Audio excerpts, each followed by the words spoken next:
এই মুহূর্তে যে খবরের দিকে নজর রাখবো, একাদশ দ্বাদশে ইন্টারভিউর যে তালিকা, সেই তালিকা প্রকাশ করা হয়েছে এবং আপনাদের জানিয়ে রাখি, শিক্ষক নিয়োগে ইন্টারভিউয়ের তালিকা প্রকাশ। 20,000-এর বেশি চাকরি প্রার্থীর ইন্টারভিউ প্রকাশ করা হয়েছে। সরাসরি চলে যাব, সোমরাজ বন্দ্যোপাধ্যায় রয়েছে আমার সঙ্গে, সোমরাজের সঙ্গে কথা বলবো। সোমরাজ, এই যে ইন্টারভিউ তালিকা প্রকাশ করা হলো, কিসের ভিত্তিতে করা হলো, কোন যোগ্যতার ভিত্তিতে?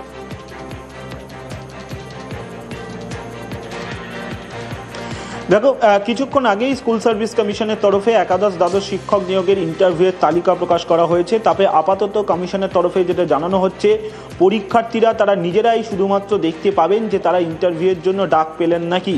অর্থাৎ তিনি তার রোল নাম্বার এবং যে রেজিস্ট্রেশন নাম্বার বা রোল নাম্বার এবং তাদের নাম বা তাদের জন্ম তারিখ দিলেই, এসএসসির ওয়েবসাইটে দিলেই তারা দেখতে পাবেন আপাতত যে তারা ইন্টারভিউয়ের জন্য ডাক পেলেন কি পেলেন না।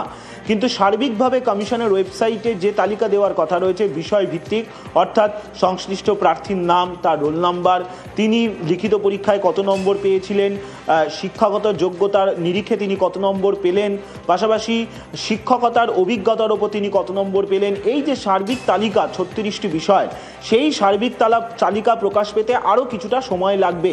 কিন্তু আপাতত কমিশন যে জায়গা করে দিল সেটি হচ্ছে, পরীক্ষার্থীরা তারা তাদের নিজেদের মতো করে ওয়েবসাইটে গিয়ে তাদের রোল নাম্বার, জন্ম তারিখ দিলেই তারা জানতে পারবেন যে তারা ইন্টারভিউয়ের জন্য ডাক পেলেন নাকি।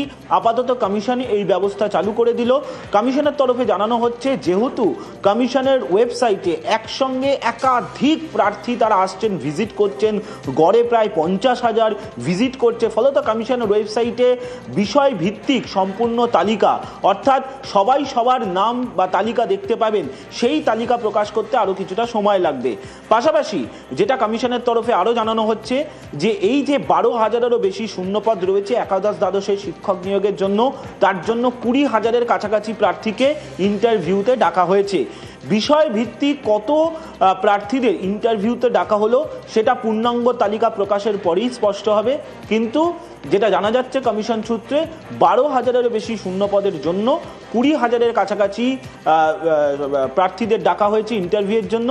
ইন্টারভিউ কবে থেকে শুরু হবে, আগামী সপ্তাহ থেকে, সেই সময়সীমাটাও দিয়ে দেওয়া হচ্ছে কমিশনের ওয়েবসাইটে। আর কিছুক্ষণ বাদই কমিশনের ওয়েবসাইটে সেটাও দেখা যাবে। এবং যেটা জানা যাচ্ছে, আগামী সপ্তাহ থেকেই ইন্টারভিউ প্রক্রিয়া শুরু করা হচ্ছে, রিজিয়ন ভিত্তিকে ইন্টারভিউ শুরু হবে। তবে যারা এখন কমিশনের ওয়েবসাইটে গিয়ে তাদের রোল নাম্বার এবং জন্ম তারিখ দেবেন, তারা জানতে পারবেন যে তারা ইন্টারভিউতে ডাক পেলেন নাকি।